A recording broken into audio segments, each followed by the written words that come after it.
Yo, what's up? It's take one of the Suburban, baby.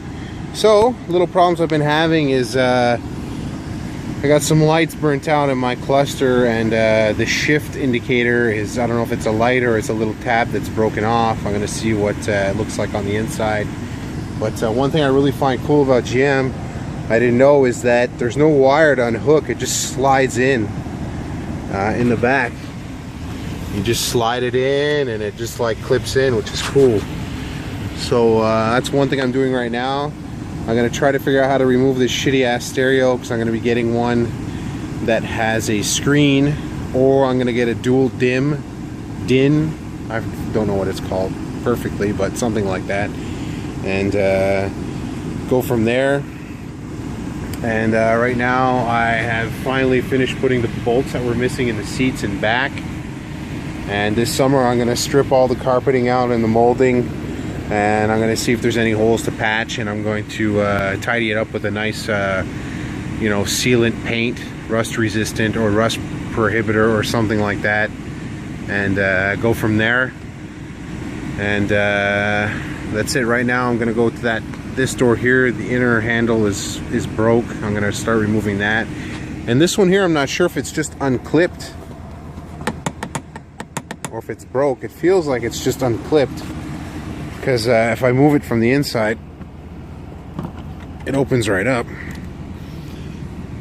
But damn, there's a lot of room in this thing. I got 3 seats in the front, 3 positions in the front, 3 in the middle row, which is folded down, and 3 in the back.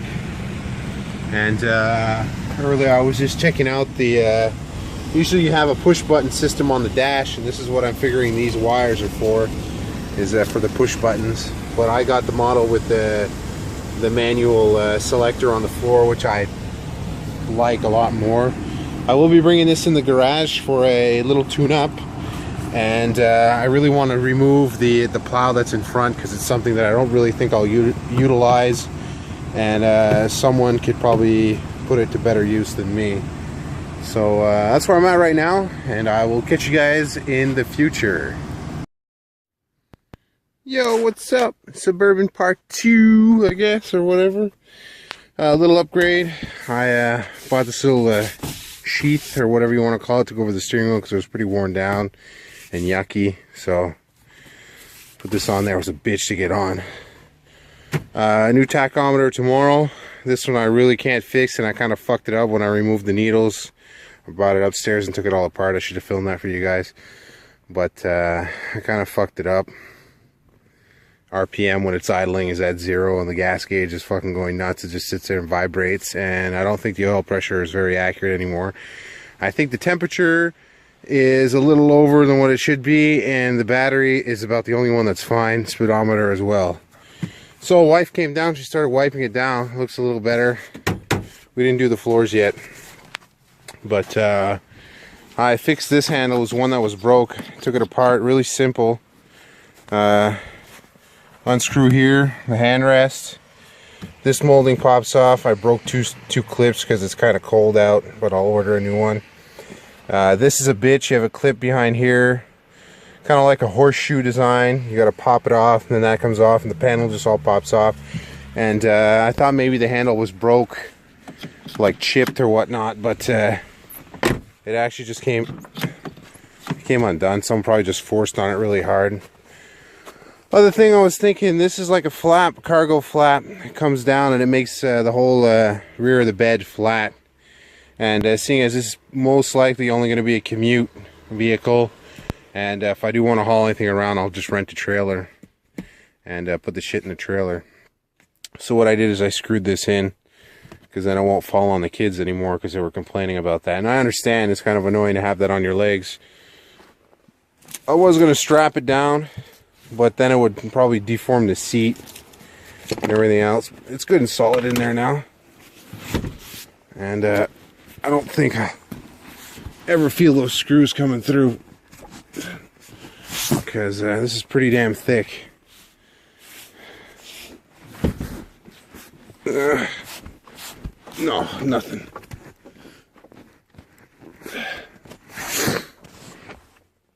So yeah, that's done. I lost the horseshoe pin for my window crank kind of slid in under here, so I took this off, lifted up the carpet, and it's nice white paint under there, so that's pretty good. There's one spot I was underneath there yesterday looking around. They did patch it, was underneath the driver, which is kind of normal.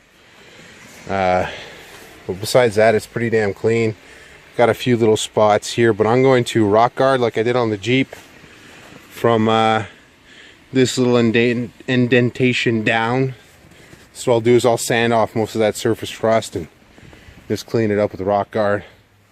I'm also going to be doing underneath this summer. I'm going to buff out some spots and all this and that. Just clean it up. And eventually a roof rack.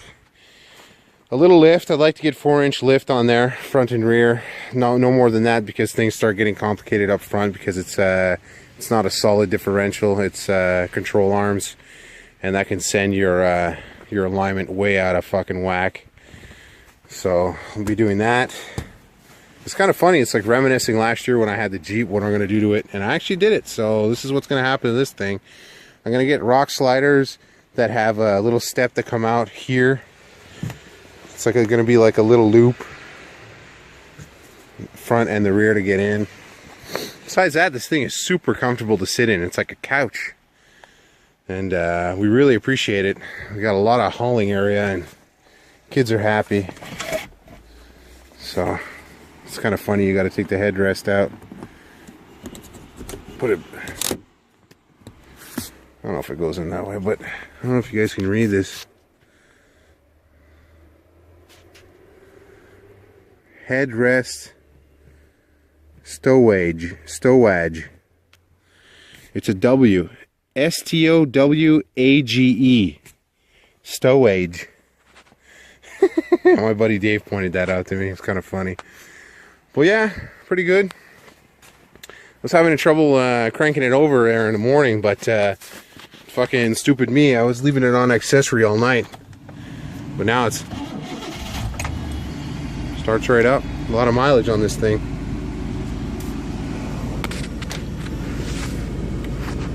Those are miles, people, not kilometers. People say that GM is shit. I don't know if a Dodge can make it that far. Alright, let me continue doing my thing. Catch you guys later. Alright guys, welcome back. Got the wife doing some tool cleanup like she always does. It's like the 5th or 10th video cleaning up my tools. This is like my spare shitty kit. I got a really nice one that's brand new upstairs. I've never even used it yet. But I did the cluster swap. This is in kilometers, which will be a lot better. This is the old one up here in miles. And let's see what's gonna happen.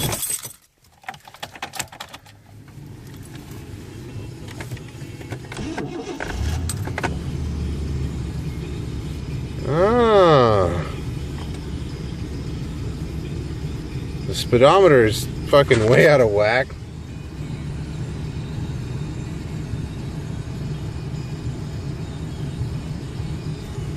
I wonder if I back up a bit.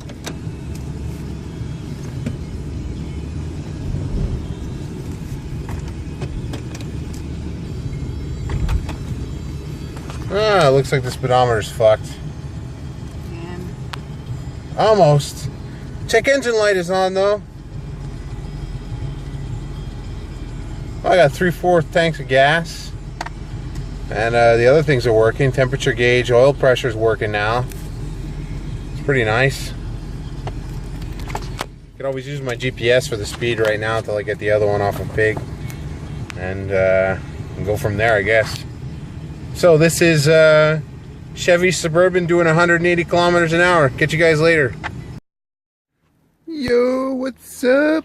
Underneath the hood of the Suburban, it's a 5.7 350 cubic inch block. And right now you can see I have the EGR plug unplugged. Well, you see the socket there. It's the cylindrical. Oh my god, I can't speak. The round thing.